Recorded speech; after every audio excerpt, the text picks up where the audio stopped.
पाकिस्तान में हर 3 साल बाद, 4 साल बाद या 5 साल बाद सैलाबी सूरत हाल पैदा होती है और सैलाब से बेशुमार कीमती जानें ज़ाया होती हैं, माल मवेशी का नुकसान होता है, किसान का नुकसान होता है, फसलों का नुकसान होता है और इसके साथ साथ पूरा इंफ्रास्ट्रक्चर जो रियासत का है वो भी तबाह बर्बाद हो जाता है।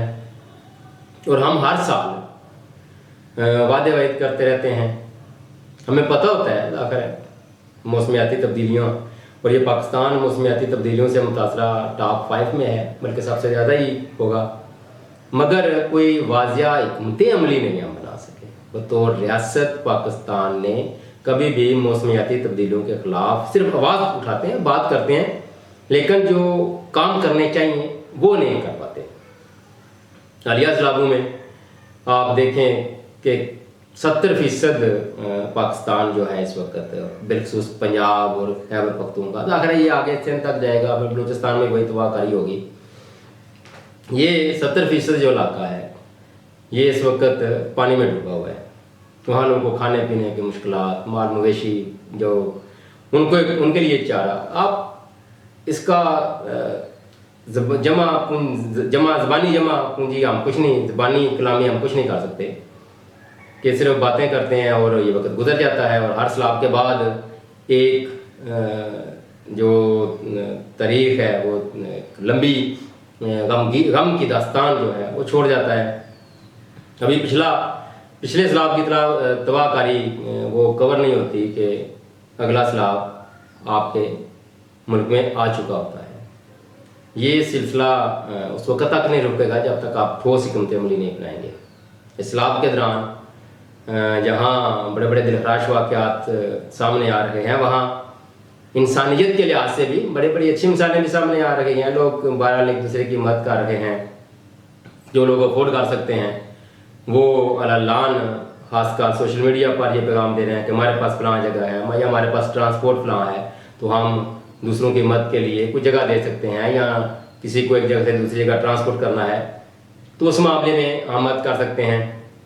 और रियासती सतह पर आपको पता ही है, वो तो स्वाए कैमरे लेके साथ जाओ, फ़ोटो शूट करो, उसके बाद आपने अपने दफ्तरों में जाकर बैठ जाओ। इस दौरान जो तारड़ साहब हैं वफाकी वज़ीर, उन्होंने कहा है कि जो भी दरियाई या आबी गुजरगाह जो कुदरती हैं उनके रास्ते में जितनी भी हाउसिंग सोसाइटी बनी हुई हैं उनके खिलाफ कार्रवाई की जाएगी। और आइंदा इस लफ्ज़ पर आपने थोड़ी तवज्जो देनी है कि आइंदा इस तरह की इजाज़त नहीं दी जाएगी। मेरा सवाल है कि क्या जो पहले बनी है वो पूछ के बनी है किसी से या किसी रूल रेगुलेशन को फॉलो करते बनी है, जो आइंदा बनेगी, हाँ अगर रूल ऑफ लॉ कायम हो जाए मुल्क में तो फिर ये सिलसिला रुक जाएगा, फिर नहीं होगा। रही बात उन सोसाइटियों की, तो कौन सी उन सोसाइटी वालों ने कोई आवाम को कंपनसेशन देनी है? कुछ भी नहीं। जो उन्होंने कमाना था पैसे कमा लिए, ज़मीनें बेच दी, वहाँ जो मकीन अब हैं, जो आबाद लोग हैं, वो अपने नुकसान के खुद ही जिम्मेदार हैं।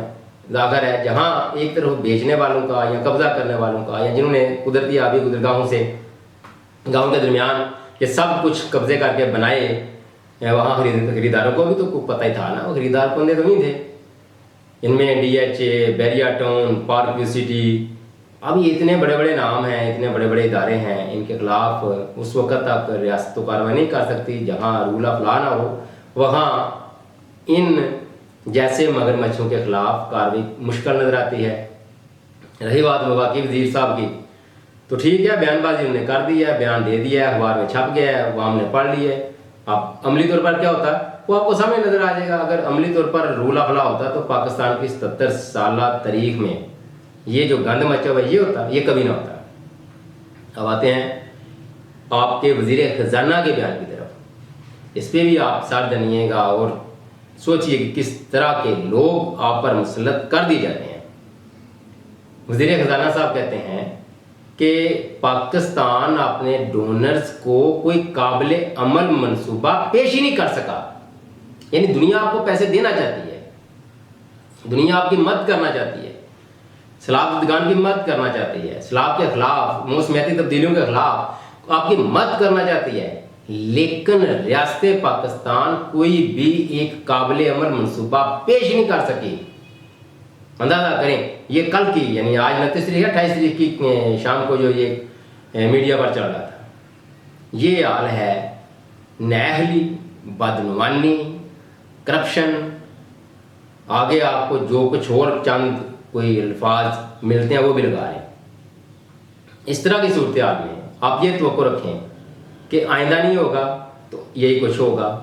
रही बात पाकिस्तान को कोई दूसरे ममालिक मत नहीं करते, तो ऐसा नहीं, बहुत सारे ममालिक आपकी मदद करना चाहते हैं, सलाह दुकान के लिए कुछ करना चाहते हैं, मगर आपके पास कोई भी काबिल अमल मनसूबा ही नहीं। बदकिस्मती है, वामी सतह पर अलबत्ता बहुत सारे लोग इनफरादी तौर पर कर भी रहे हैं, जिनमें गालिबन एक का नाम गुलाम रसूल है। वो अक्सर साइकिल पे पौधे लगाते हैं, तकसीम करते हैं, और एक खासकार बड़े मशहूर हैं, टीचर उस्मान के नाम से उनका सोशल मीडिया पे अकाउंट है। तो वो मुख्तलिफ जगहों पर तालाब बनाते हैं, और आखिरी दफ़ा मैंने जब देखा तो वो कहते थे कि 98 हो चुके हैं। तो वो इनफरादी सतह पर तो वाम आपने तो काम कर रही है, लेकिन इज्तिमाई तौर पर जब आपके ऊपर नाअहल ज़बरदस्ती मुसल्लत कर दिए जाएँ तो फिर रियासत का इज्तिमाई तौर पर यही हाल होता है जो अब हो रहा है। भाई किसी को डैम पसंद नहीं तो कोई बराज वगैरह बना लें, बराज नहीं तो हैंडवर्क्स बना लें, वो नहरें बना लें, यार कुछ पसंद नहीं तो आपने अपने इलाकों में तालाब भी बना लें, कुछ ना कुछ तो करें ना, कुछ ना कुछ तो रियासत करे ना। अब एक बात पर अगर इत्तेफाक राय पैदा नहीं होता तो इसका मतलब ये नहीं कि आपने वो काम ही नहीं करना। हम यहाँ पानी की बूंद बूंद को तरसते हैं या डूब कर मरते हैं, वजह नाअहली। तकलीफ नहीं। अल्लाह हाफ़िज़।